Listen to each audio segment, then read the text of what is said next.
Ciao a tutti, io sono Angelica Ferrarin, sono un'educatrice e una pedagogista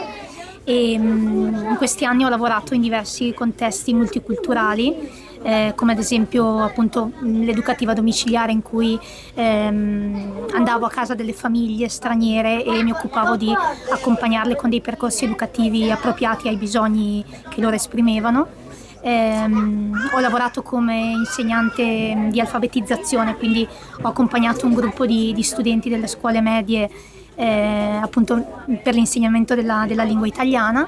e tuttora insomma lavoro come insegnante di sostegno in una scuola primaria della provincia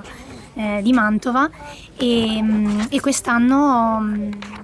diciamo mi è capitato di seguire diversi bambini stranieri. Oltre appunto a aver lavorato e lavorando in questi contesti, ho anche fatto molto volontariato e tuttora lo faccio insomma, all'interno del mio paese, in questi contesti in cui interagiscono molte culture. Questo mi ha sempre suscitato una riflessione, ovvero cioè com'è possibile lavorando anche nel sociale aiutare le persone anche straniere o comunque cioè, sia connazionali che straniere attraverso il nostro lavoro, no, di assistenza, di cura, educativo. E quindi è più una riflessione oggi che posso portare, ecco, in riferimento alla mia esperienza di volontariato e lavorativa. E quindi cioè, secondo me è vero che viviamo all'interno di contesti multiculturali e quindi per forza c'è un aspetto di intercultura, quindi c'è appunto l'interazione con le altre culture e la relazione con loro, come ad esempio qua, come siamo qua oggi. Però secondo me serve fare un passo in più che fermarci solo ad un aspetto interculturale,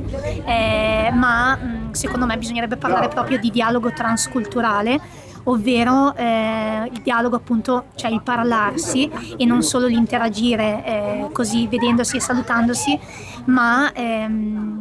dialogando, e quindi che questo scambio con le diverse culture possa essere diciamo trasformativo sia per noi che viviamo in questo paese, italiani, che trasformativo anche per chi incontriamo che è diverso da noi, che è appartenente ad un'altra cultura. E quindi questo credo sia diciamo l'apice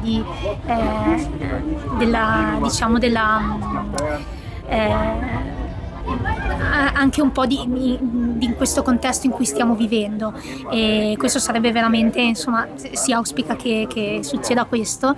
È molto difficile perché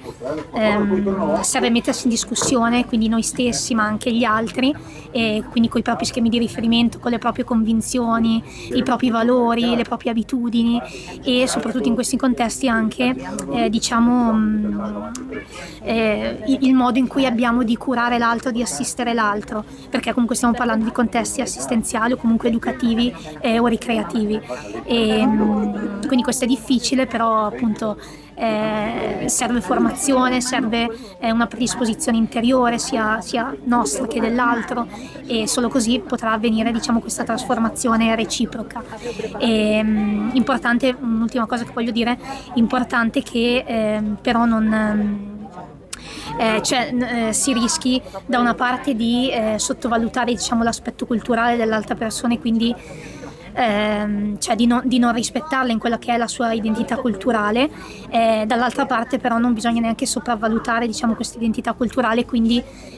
riconoscere l'altro solo come cultura e non più come essere umano e come persona. Quindi bisognerebbe secondo me trovare un equilibrio un po' tra questi due aspetti, e quindi speriamo, cioè lavoriamo sempre, anch'io lavoro sempre insomma per migliorarmi sempre di più. Grazie.